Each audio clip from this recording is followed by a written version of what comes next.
Hello, everyone, and welcome to a rather cold, damp, slightly miserable Friday the 13th. What's with the weather recently? It doesn't seem to have stopped raining this year. However, it does look like it's going to be a little bit better tomorrow, but with cold. So that doesn't bode well. But anyway, I hope everyone's doing well. I noticed my last podcast last week on Star Wars didn't gain very many views. Not that that bothers me at all. I mean, it's each to their own. Everyone has their own things that they like, things that they don't like, and if you enjoyed it, great. If you didn't, and you know the title put you off, that's absolutely fine by me. I'm not here to force people into doing stuff they don't want to do or watch anything. If it got no views, doesn't matter. I'll keep plugging away until I find the right formula. I'm not got a plan for today, to be perfectly honest. There's a couple of things I want to talk about. Shall I talk about the world as it is today and what's going on in Iran and President Trump? No, I don't want to get political because it only gets me all riled up and quite angry, actually. So there we go. I was going to talk about my army career today, and I probably will touch on that. But first thing I wanted to clear up was I talked about ADHD in myself, and that will probably come back and talk about that at another time. And I've talked about my mental health as well, which one of the people that viewed one of my videos, he contacted me and said he found that very tough to watch. And I apologise for that. That's not what I want to do with that. If it makes it hard, maybe it means that it means something to them. And he said it hit him hard because he classes himself as a friend, and he is a friend. And I really appreciate his words.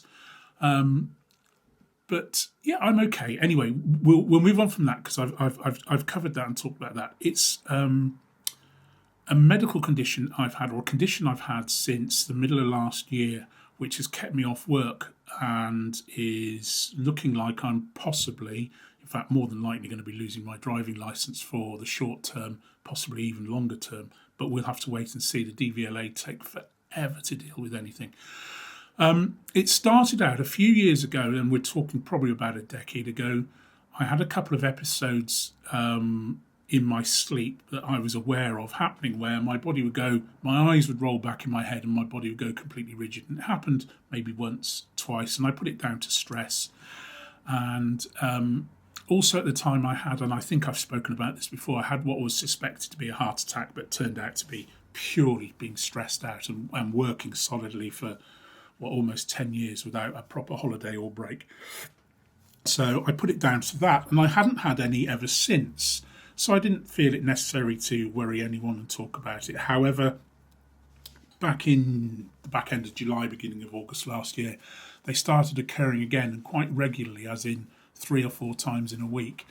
And they're quite scary. It's my entire body would go rigid and my eyes would roll back, and I don't know how long they lasted. Whether they lasted a minute or 4 or 5 minutes, I've no idea. But the weird thing is I would come out of it and just go straight back to sleep, which is slightly bizarre when you think about it. You'd think if something that serious was happening that your body would go, oh, you need to get up and do something. But I know I'd go straight back to sleep and not say anything because it didn't really affect me. I do have sleep apnea, and I've had that for years and years, but that's under control. I have a CPAP machine, so it wasn't related to that. Anyway, these were getting worse and worse. Anyway, it got diagnosed, and it's called sleep paralysis.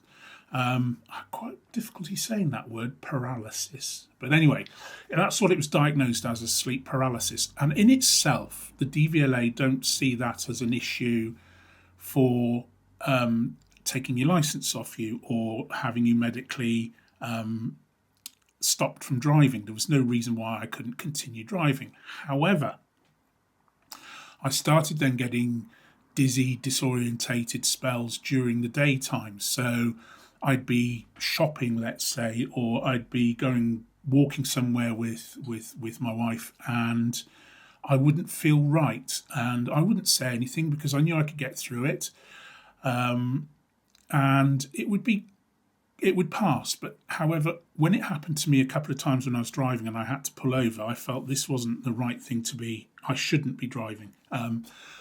If anybody knows me well or knows me at all, they know that I've been involved in driver training, since 1997, 98, where I been instructing, training people in all sorts of different vehicles, and that's my current job, as it were, as a driver trainer, HGV or LGV driver trainer.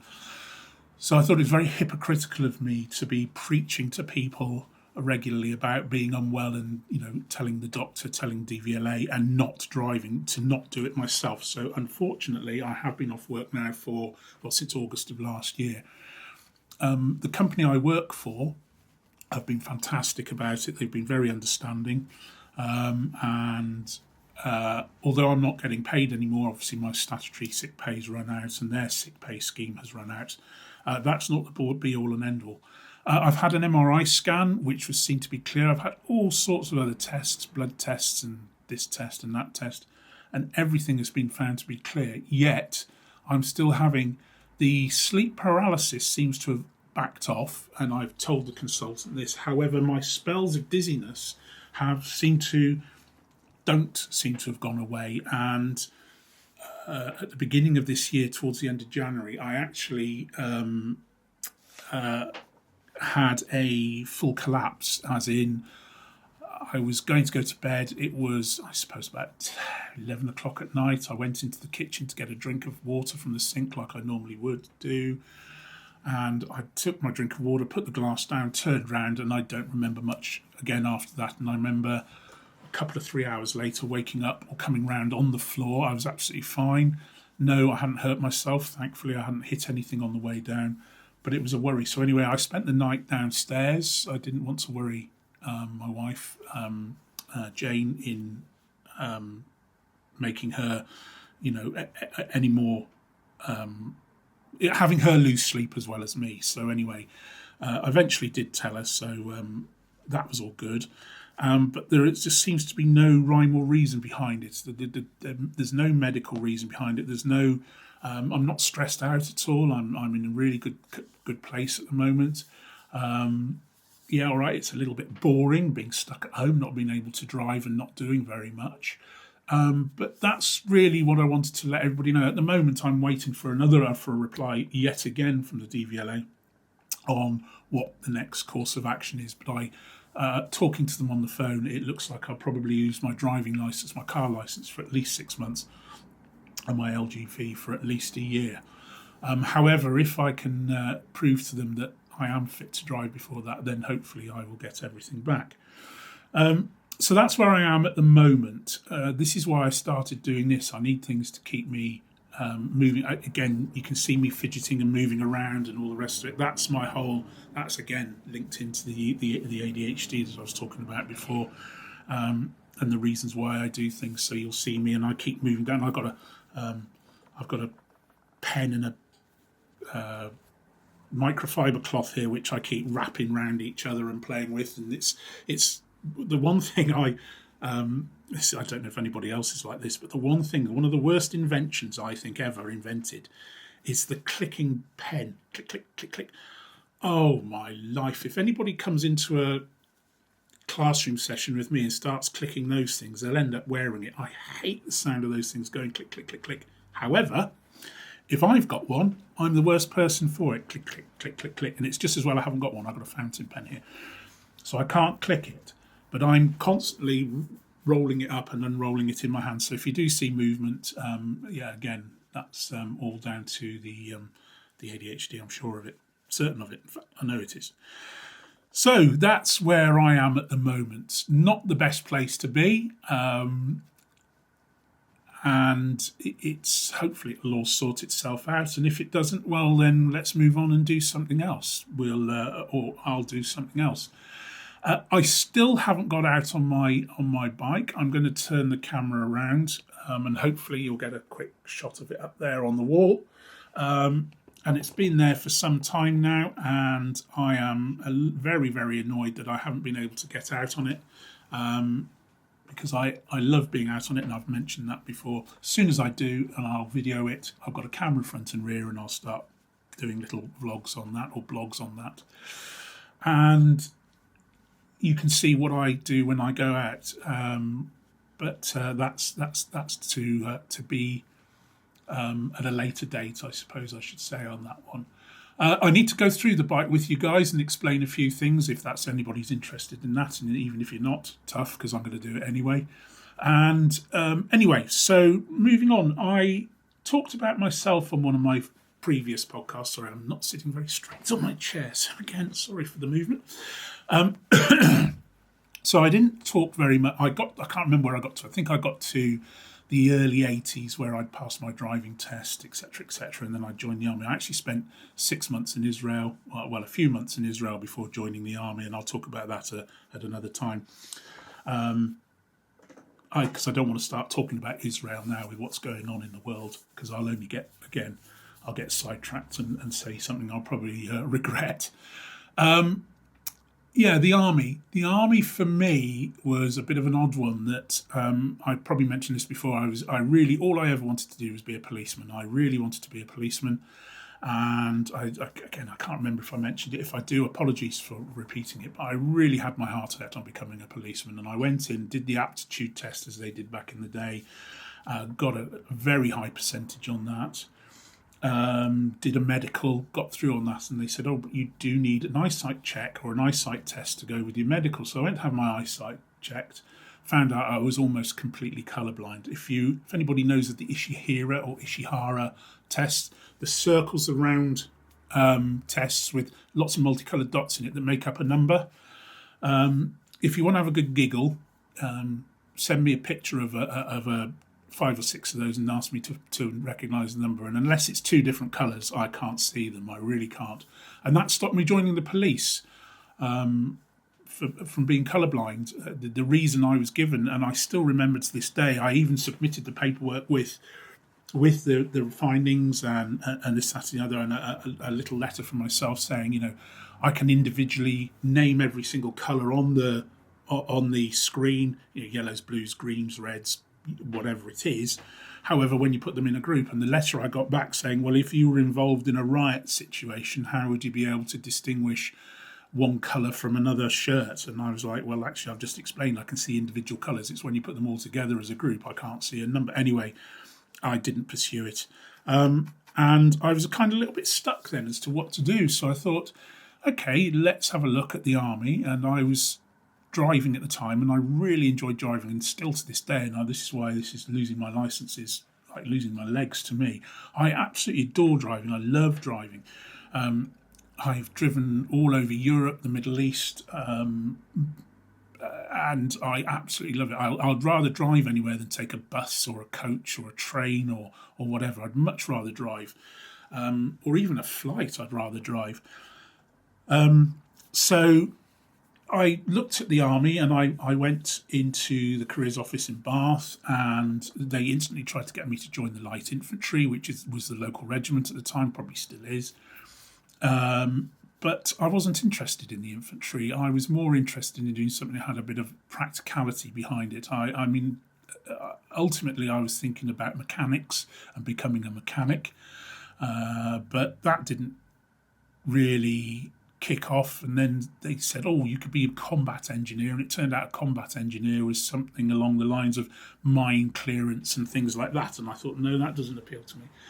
And then finally they came up with, what about the Royal Corps Transport, as it was back then, the RCT? And I was like, I like driving, so yeah, that'd be good, I'll do that. So anyway, we went down that route, and I went for a selection at Sutton Coldfield. Again, I don't think they do this anymore. But you went up there for a couple of days, you did some gym tests, you did some, again, written tests, etc., and then had an interview. And at the end of the interview, this officer, I think he was a major, said to me, congratulations, you will be joining 2LI on, and I went, whoa, easy, Tiger. I don't want to join the light infantry. I made it very clear I didn't want to join the light infantry. I said, I've come forward to become a driver in the Royal Corps Transport.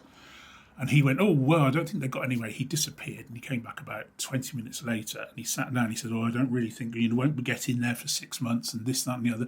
If you want to join up, this is the one for you. Really pushing me to join the infantry. And I thought, no, and I stuck to my guns. Again, this is the ADHD in that, having that, I've got to do what I want to do, don't care what they say. And I ended up he then said, "Oh, you won't be able to join up until January," and it was this, that, and the other. And I said, "Well, that's okay with me." So January the 3rd, 1984, I presented myself at Buller Barracks in Aldershot and started my basic training, which was supposed to be 10 weeks of basic military training. Just seemed to be a lot of being shouted at, especially being as big as I am. And I've probably mentioned this before, I'm 6'4" and quite, well, I used to be a lot bigger than I am now, as in muscles. So I keep flexing. I did that in the other video. Got nothing to flex these days. So yeah, I used to get picked on a lot by the intake sergeants and full screws and lance corporals, because it turned out everybody realised why. It's because I was the biggest, and if they could get the biggest to do what they wanted, then everybody would generally fall into line. How true that was, I don't know, but I did feel kind of bullied and a little bit victimised, but hey ho, I thought that's how it went and that's what it was. Unfortunately, partway through basic training, we went to a little village called Crowborough, which has actually been in the news recently about migrants being housed there. But that's again another story. But Crowborough, and the first thing you did when you got to Crowborough, first thing you were told, you couldn't walk anywhere, you had to double time everywhere, so you had to jog everywhere. And you went off into the woods and you had to find what they called a munchkin, which was a log or a tree the same size as yourself. So it had to be as long as you were tall and quite chunky. And we were like, that's a bit of an odd request. So off we went. And if anybody came back with one they didn't see as fit for them, they would then give them one that they'd already pre-chosen. So, there were some people coming back with sticks almost, that were about half their size. So they were given much bigger ones. So I thought, right, okay. So I went and got this great big log, and you then had to carry that log absolutely everywhere with you, wherever you went, whatever you did. So whether you went for a pee, poo, food, sleep, whatever it was you did, your munchkin came with you. You carried it absolutely everywhere. And this was to get us into the idea of carrying a weapon, that if that munchkin was taken off you, you would be in a lot of trouble. So if obviously you lose your weapon, you'd be into a lot of trouble. And it didn't make sense at the time. However, when we were doing, the assault courses and the cross-country stuff and all the rest of it, the fitness side of it, carrying this thing around was, as well as all your webbing and all the other stuff you carried, was a real pain in the backside. But again, it was all part of training. Anyway, on the final third to last day, one of the last things we did, I'll go take a step back. We also did what was known as milling. Now, if anybody knows anything about it, milling is where it's boxing, basically, but it's very, very basic boxing. You're pitted against somebody of a similar size. You're given a pair of gloves and you just beat 7 bells of crap out of each other until one of you gives up. And I had I'd played quite a lot of rugby up until then, and I got into a few scuffles and wrestling matches, but never really a proper fist fight. I'd taken a couple of punches and probably thrown a few, but never really a proper fist fight, as it were. And so there was a guy, we had two troops, A and B troop, if I remember rightly, and I was the biggest in one troop, and there was a guy on the other side, on the other troop, who was not quite as tall as me, but he was a big guy. Anyway, so we were pitted against each other, and he came up to me, or I went up to him, and I said, "Have you ever done this before?" And he said, "Yes, I used to be," and I can't remember where it was, but he said, "I used to be Middlesex, light heavyweight, under 15 boxing champion." And I was like, oh, for God's sake, here we go. I said, hit me a few times. And I didn't say it, but I thought, I'll let him hit me a few times. I'll throw a few punches and I'll go down and, feign an injury or whatever it was. Almost like I was going to wuss out. However, when it came to the crunch, we got into the ring. Well, it's not a ring, it was a group of people. And everybody was there, all the DS and the troop commanders, and everyone and their uncle was there. Both troops, all the guys were there watching. And I think we were one of the last, because they saved the big guys till the end. It started off with the smaller guys, and there was some quite good little fights went on. Some very, very quick ones. Some people gave up very quickly. So I got into the ring with this chap, and he's he's got his hands up and he's doing all of this, and I'm like, oh, geez, this is going to hurt. So I came up to him and he hit me, and I thought, how bloody dare you? And he caught me quite square on the chin, came between my hands and hit me boom on the chin. And I was like, all right, game on. So I just absolutely battered him.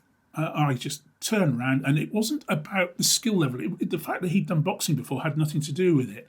It was the pure fight, whether you were there and win. And I just kept going, and bang, bang, bang. And in the end, he ended up on the floor on his hands and knees, almost crying, bless him, with the DS saying, right, stop there, stop there. Anyway, I was quite pleased with myself over that. And, we didn't hold anything against each other. We shook hands, and I wouldn't say we were mates afterwards. I don't think we really talked much afterwards because we were in two different troops and we had different friends. But, I didn't hold anything against him and he didn't hold anything against me. Well, I hope he didn't anyway. But I don't think he did.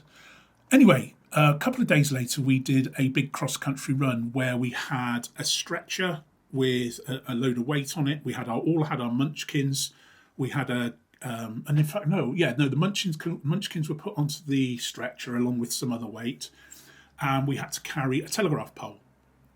And I think there would be 2 guys spare. So you had to keep rotating. So you do a stint on the telegraph pole, a stint on one corner of the stretcher, then you'd get a rest, and then you'd keep circulating like that.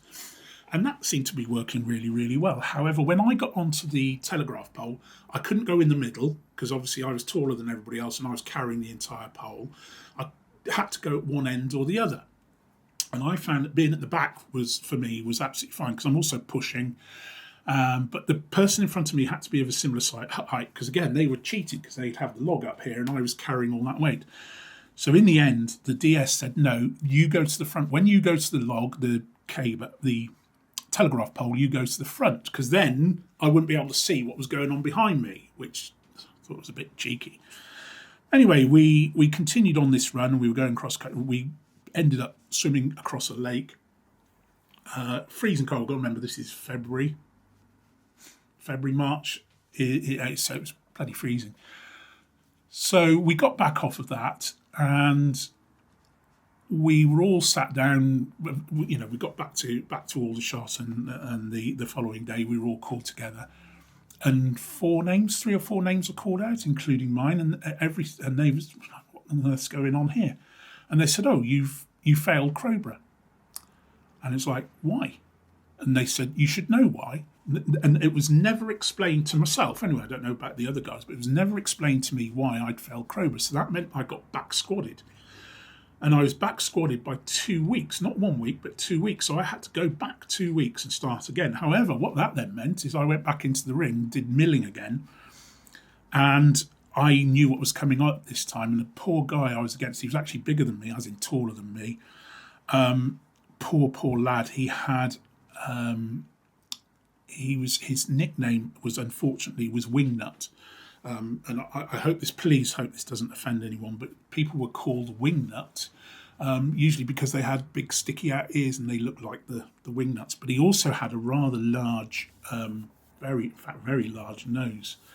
And all I remember was one of the staff came up to me and he says, if you don't make that nose bleed, he says, you'll be failing Crowborough yet again. And I thought, well, I can't go back, because I was actually very close to leaving basic training after the back squadding, because I thought, I couldn't understand it. But I really, really didn't want to redo another 2 weeks. I just really, really couldn't handle it. So anyway, I went into the ring, and this poor guy, I'm 6'4". He was a couple of inches taller than me. He's a big, long arms and everything else. And I said, it'd be okay. And we got there, and he's patting me. It's like, I was like, oh, crikey. So let's get this over and done with. So bam, bam. And I, unfortunately, I think I actually broke his nose. I'm not proud of the fact, but unfortunately there was blood everywhere and it was a right old mess, and the poor lad started to cry. But that's the only twice I've ever boxed, and I'm not saying I enjoyed it, but I just did what was needed to be done. And I think that was really my whole ethos of getting through basic training, certainly after being back squadded, was just get on with it, do what you need to do. And I did it again and flew through it the second time. And then passed out as in my pass out parade was a couple of 3 weeks later. So yeah, so I completed basic training and very quickly, didn't have very much time off, went to Germany. And my first posting was to 4 Armoured Div Transport Regiment in Minden. And, excuse me, I hated it. From the second I got there to the minute I left, I hated it. It was a huge, huge camp. It was just a huge amount of people there, and you were kind of lost. You had no identity. Nobody knew who you were. Felt like nobody really wanted to get you to know your name. I went there with probably about 4 guys that I was in basic training with. We tried our best to stay together, but of course we got split up, put into different accommodation, different rooms. Because you were the new kid or the new lad or whatever it was, you were literally treated like something they'd just trodden in on the street. There was a lot of bullying went on, a lot of initiations that went on. Luckily, I didn't get involved in any initiations because I think they were a bit scared of my size, but which was a good thing, I suppose. So I didn't actually get any initiation. However, I did have a certain individual came and had a talk with me around the back, basically read me the riot act about who was the boss, who was in charge, and it certainly wasn't him, but he was obviously some sort of bully with a chip on his shoulder. But again, I don't really want to talk about that too much, but it happened. You know, these things happen. People were taken around the back and they were given, they were beaten up or whatever you want to call it to put them in their place. However, again, I felt that I'd not done anything to be put in my place. Anyway, I then was there, I suppose, I can't remember, sort of summertime of 1984, and was then involved in the largest exercise at the time, the largest exercise since the Second World War, called Exercise Lionheart, which I loved. Fantastic. We were away from camp. I think we were away for 6 weeks. So we went to troop exercise, to squadron exercise, to regimental exercise, and then into the big one. And it was fantastic. We were just running around all over the place, driving for hours and hours and days and moving. Well, it was supposed to be ammunition around, but I think it was stones in boxes, as in gravel in boxes to simulate ammunition. And we came back off that, and a couple of months later, I suppose August, September of that year, 84, it came up on a board that they wanted volunteers to go to a posting, and I read it and didn't think anything of it. And anyway, I went on leave for Christmas. Came back off. In fact, no, I was just about to go on leave for Christmas, and we were on parade first thing in the morning, and it said, "Oh, can these 3 come and see me in the morning? Come and see me after parade." This was a guy, Staff Sergeant Armand, really nice guy actually. He was about the only guy there that used to treat us with any sort of respect and dignity. And he got us in his office and he said, "Right, we're down to you 3 as volunteers to take this posting at 3 Field Ambulance." And I was like, I didn't volunteer. I'm guessing somebody volunteered me. So the other 2 were like, "Oh, I don't want to go, I don't know." And I said, "Well, I'll go." So I then said, "Yeah, I'll go," because I actually couldn't wait to get out of the place where I was. So I went on Christmas leave, came back, and a couple of days later, or about a week after getting back, I was then posted to Senelaga, 3 Armoured Field Ambulance in Senelaga. And almost straight away fitted in. And what it was I think it was because it was such a small unit. There were a couple of 300, maybe 250, maybe 300 at most, if that. In fact, probably a lot less than that. Time skews your memory. But it was a very small unit, and there was only a small number of Royal Corps Transport, and the rest were medics. And I just seemed to hit it off with just about everybody. Really enjoyed that posting. Had a great time there. Had a great little group of friends, and we used to travel all over the place and have our lads' nights out, etc., etc. And that's where I really, really kicked off with the rugby. I really got into rugby there. They were very rugby orientated. They had a couple of ex-army players there that were slightly older, coming back down from the peak of their careers, so they were incredibly good. We had a couple of ex-rugby league players who were playing for us. So we were a very small team, very small unit, but we were beating absolutely everybody. It was about 3 years, we were virtually unbeatable. And I absolutely loved it. And I also then discovered that I could put the shot and throw a discus, which I'd done a little bit at school, but not much. But what that also meant that was through the winter months I'd be playing rugby, so I wouldn't be at work. And then in the summer months I'd be off with the athletics team, throwing the shot and chucking the discus, so I wouldn't be at work. So it was a bit of a no-brainer for me. I'm not saying I'm lazy, but I just enjoyed that athletic side of things, and I wasn't too bad about with it. I've got a number of trophies. I have to dig them out and put them up somewhere. For throwing the discus and the shot put and playing rugby. I mean, had some quite very good games of rugby. But that was 1985. So I joined in January 84. So by January 85, I was out of basic training. I'd been to Minden and then I'd gone to Senalaga 3 Field Ambulance. And I was there for 3, maybe 4 years. And I say, but then all the core, the guys that I was there with had all moved on, and we were getting some not such nice people coming through. The army was changing. It was going through this transition at the time where and I will be honest, the brutality that I went through in basic training was gone. The shouting, the screaming, the being up at 3 o'clock in the morning to clean this, the staying up until 2 o'clock in the morning to keep something clean, getting your bed thrown around the place, getting your clothes thrown out the window, running around with guns above your head and being beasted for ages had gone. That was all disappearing. And so we were getting these people coming through who you felt weren't quite right. And I know that's a bit disrespectful to some of them, because a lot of them went on to have very good careers in the army and they did fantastic things. But a lot of them it was almost like they were doing their 3 years, gone, done and dusted.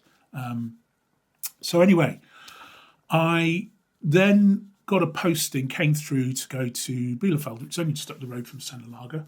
And it was HQ1BR Corps 14 Squadron. So anyway, I turned up there and again got on quite well there, because that was a small unit, again, very small group of guys. And I was by now, I'd been in 4 or 5, 6 years. So I was slightly older, seen as one of the more experienced guys. So there was a little bit of respect from some of the others from there, and that was quite good. I didn't have to kind of prove myself.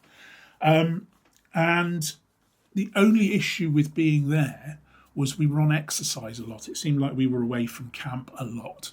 So that was quite tough. However, we used to have some great nights out there. And I really enjoyed that time there, to be perfectly honest. There was some really nice guys. And that's where I met my wife Jane. That's where we met.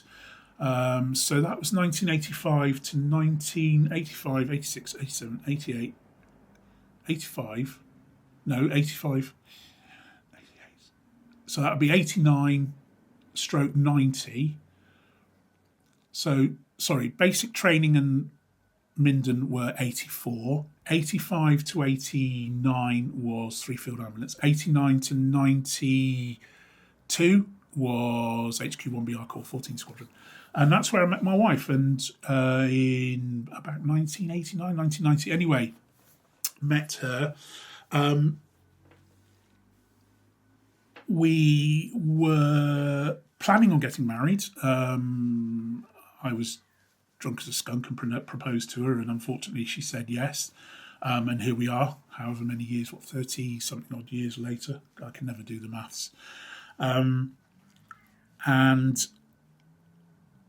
then something happened over in the Middle East, and we were called up. Well, it was all kicking off the Gulf War. First Gulf War kicked off.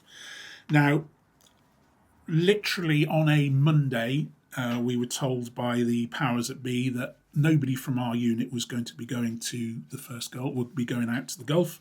They had no need for us. And then on a Thursday of the same week, a number of us were called into the office, and it was quite funny. We were put up in front of Sergeant Major Eddie Carter, brilliant bloke, really, really nice guy. And he said, right, there were 6 of us, 8 of us in the room. I can't remember now, 6, 8 of us. And he went down the line. There was a full screw, a lance corporal, myself and 4 others, and staff sergeant. And he went down the line and he says, you've been picked. You have all been handpicked to go to the Gulf. And he asked the first guy, and I'm not going to mention any names, but he said to the first guy, are you willing to go? Do you want to go? And they were given an option. So he said yes. Everybody said yes. Anyway, I was at the farther end of the line, so there was the lance corporal, full corporal next to me. They said yes. And then Eddie pointed at me to say something. Staff sergeant kicked in and he said, no, he's got no choice. He is going. And I thought, at the time, I thought it's a bit cheeky. Everyone's been else given a choice. But anyway, I then looked at it later on and thought, well, hang on, maybe he's seen something in me that he thinks, yeah, I need that experience. Maybe there's something about me as a person that he needed out there. I never ever found out. But anyway, so went to the first Gulf, which was an experience, shall I say. Yeah, it was very hot, very dusty, very sandy, very, very boring at times, sitting around for hours and hours on end, not really knowing what was going on. Lots of activity going on. Did a lot of stuff with the Americans, who, lovely guys, but yeah, anyway. Built this massive area called Tented City, which was hundreds and hundreds of massive tents, which we helped put up, and put sandbags around them, and that took forever. And then we moved further up into the desert. And yeah, we went through all of that, and I've got some pictures somewhere. I should really post them up. But yeah, being at war is not a particularly nice thing. But luckily, I was in a position that I didn't do very much in the scheme of things. Although I do remember the night that it all kicked off, we were kicked out of our beds at an ungodly hour, and we were all standing. We were in the middle of the desert somewhere, and we were all in our little sangers. We were all hiding. We were all, not hiding. Sorry, we were all stood to. We had our weapons ready. We had everything pointing out in the direction it should be pointing, and everybody's. And then we had somebody came round. I can't remember who it was. It was an officer. And he came round and he said, right, guys, and he's going around telling everybody individually, really nice of him. And he said, right, we are now officially at war. It has begun. The offensive has started. Up until then, it was just preparation. In fact, I was on the plane of the first official British troops to go out there, and in fact was all over the news. Us getting off the plane was all over the news. We were on the plane and we were told to remove all of our headgear, anything that could distinguish us, so our name tags had to come off, anything could distinguish us from or tell anybody who we were had to come off and be put into our bags. And we were briefed that all we should say to anyone if we were asked a question is we were just happy to be here to do our job, and that's all we were allowed to say. So I hadn't had, at the time I had a lot of hair, and I hadn't had a haircut for ages. I just had it shaved around the side and the back. Anyway, I took this, and I was a bit like Phil Oakey from Human League, so this enormous mop of blonde hair hanging down. And I got off the plane, and the wind was blowing, my brother, and I think my parents actually saw me on the news getting off the plane, and all my brother was saying, I can remember he said something like, needs a bloody haircut. But anyway, we got off the plane, and the world's media was there. Everybody was a massive scrum. I think there were more media there than there were us coming off the plane. So anyway, we got off the plane, and we then got designated a coach to get onto to take us to where we needed to go. And then we had somebody came on from the intelligence corps, and they said, right, we've got a certain number of media who are going to be following you for your first few days. Remember, all you have to say is you're happy to be here, blah, blah, blah, blah.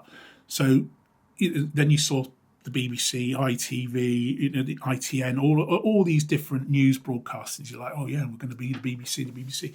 Then we had this group came on, never even heard of them before, called Sky News. Obviously now very, very well known. But at the time, this was their very first foray into foreign reporting on foreign issues, I think. In fact, I think this is one of their very first assignments, I think. So anyway, these got on. We're like, who the hell are these? So, of course, they walked up the coach going, what's your name? No, I'm just happy to be here to do my... So they were getting nothing out of us. Anyway, we're then driving down the streets and the American forces were all out waving and cheering. And we're like, good grief, what's going on here? So when we got to the camp, we found out later, they thought because the Brits had turned up, the whole thing was going to finish and end, because they'd been there for months and we were just turning up. But anyway, the first official British troops, obviously the Special Forces and others had been in for quite some time, but we were the first official British troops out there. So anyway, the night of the full-blown invasion that started off, we were there, and this officer came in and said, it's all kicked off about 10 minutes ago. And he said, did you hear that buzzing sound earlier? And it was cruise missiles. Cruise missiles had literally gone. We had seen them going overhead, very, very close to the ground. Quite an impressive sight. And anyway, we were there for the duration. I managed to get a detail and go up into Kuwait with young Taff Charnley, who was my little buddy at the time.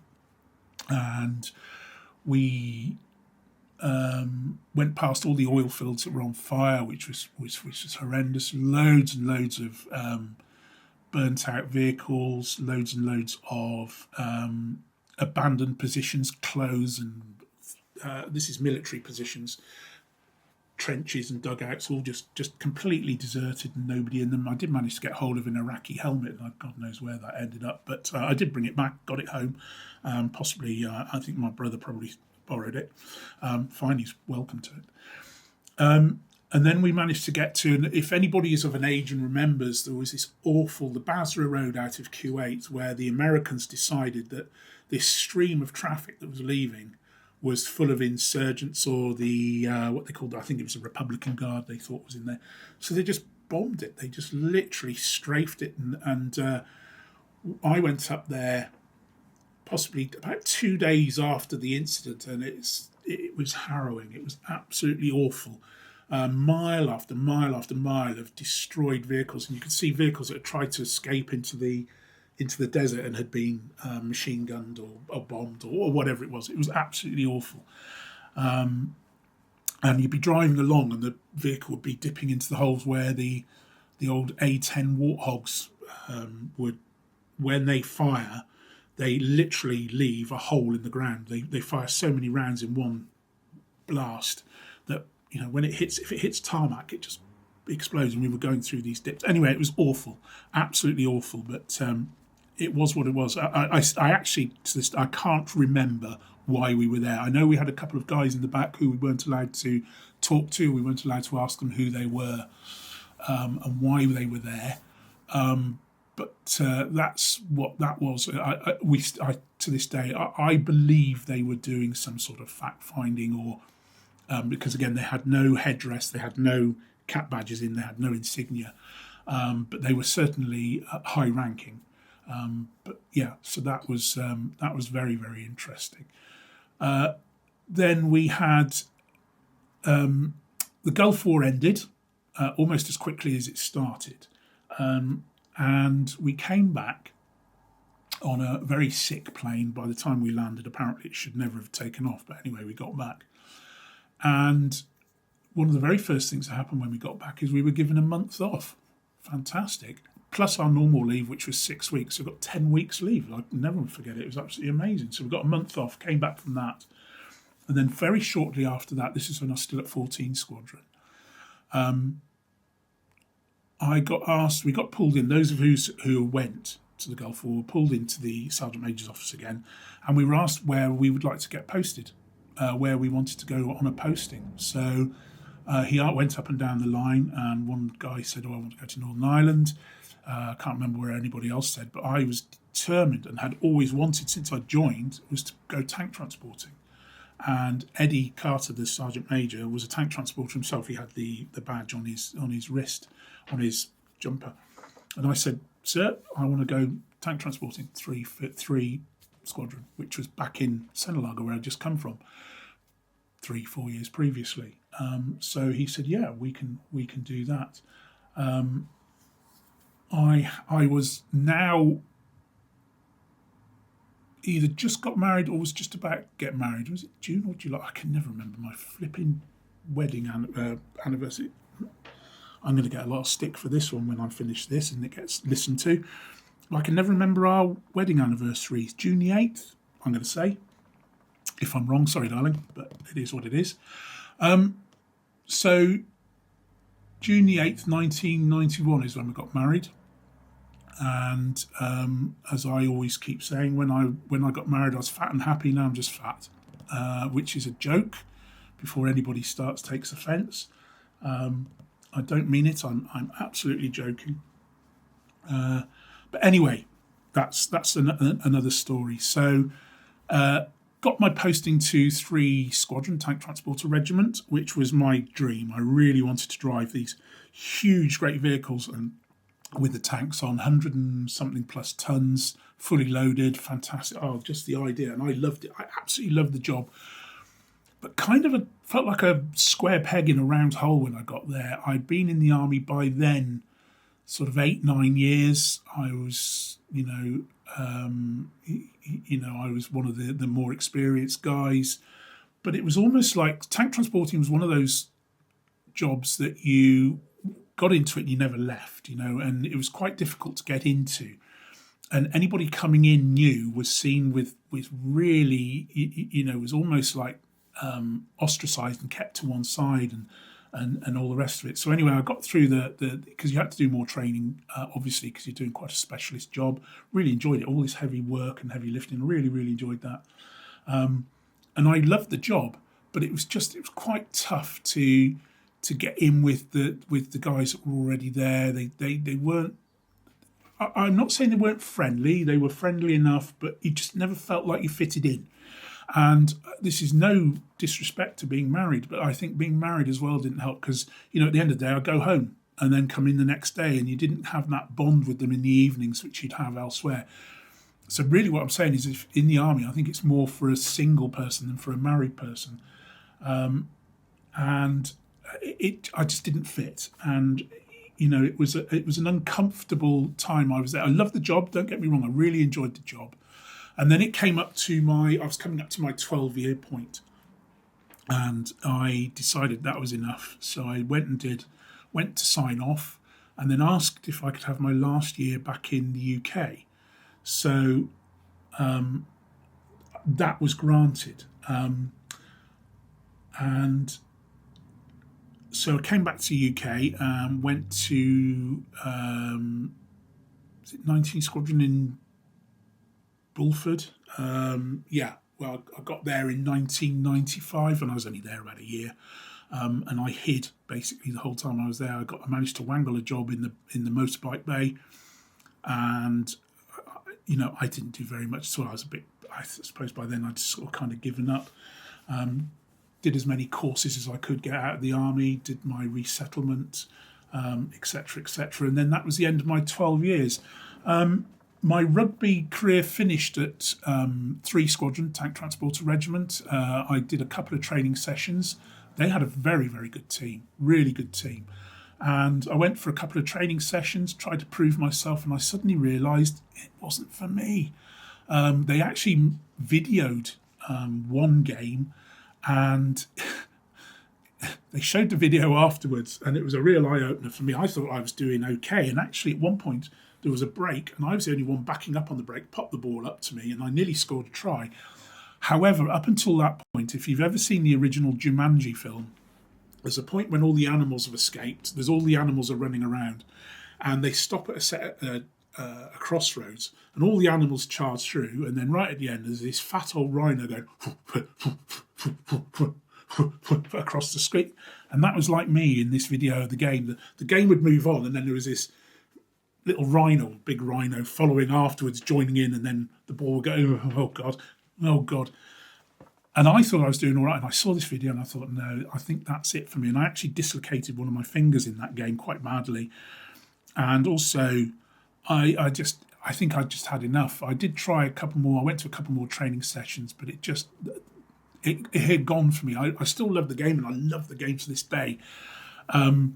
But that was the end of it for me. And so I went to see the guy running the rugby club, the rugby team, and I said, no, I'm not. And he said, yeah. He said, yeah, can see why.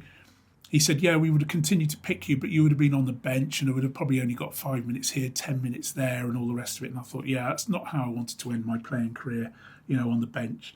So that was the end of my playing career in, sort of, where are we looking now, about 93, 94. So I've been playing rugby for a long time and thoroughly enjoyed it. So, the other thing I did when I was at... I started at 14 Squadron, actually, was fishing. And got into fishing quite heavily. Won a few trophies doing that, but again, got very disillusioned with that. Down the match fishing route it was awful, trying to get to places, trying to get set up, and I fell out of love with that for a while. I should really start fishing again, but that's a whole different podcast. So yeah, my army career, I kind of condensed it down. There's probably a lot I've missed, and I will go over it if I remember anything that really stands out. Or if anybody's got any questions they'd like to ask me about my army career, I'm quite happy to answer them.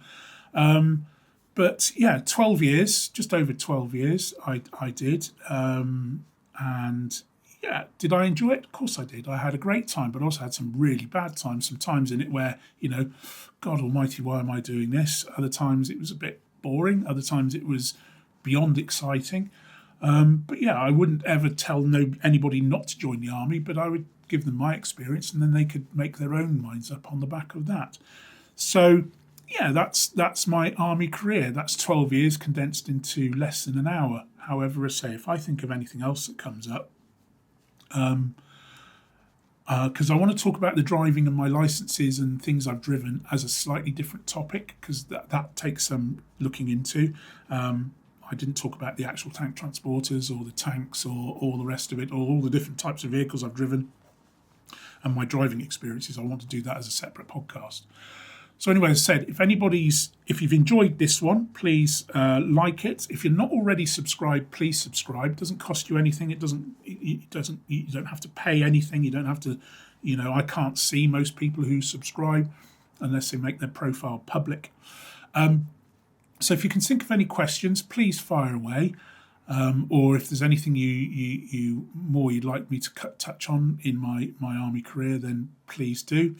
And I look forward to seeing your comments if you make them, and I look forward to doing the next one in a week or so's time. Hopefully I might do another one sooner, and if I get out on the bike, I'll definitely do one of a quick bike ride. Okay, well anyway, thanks everyone for sticking with me. Thank you for those who are still here, listening to this old man droning on. I hope you're enjoying it, and I'll see you all again soon. Bye-bye for now.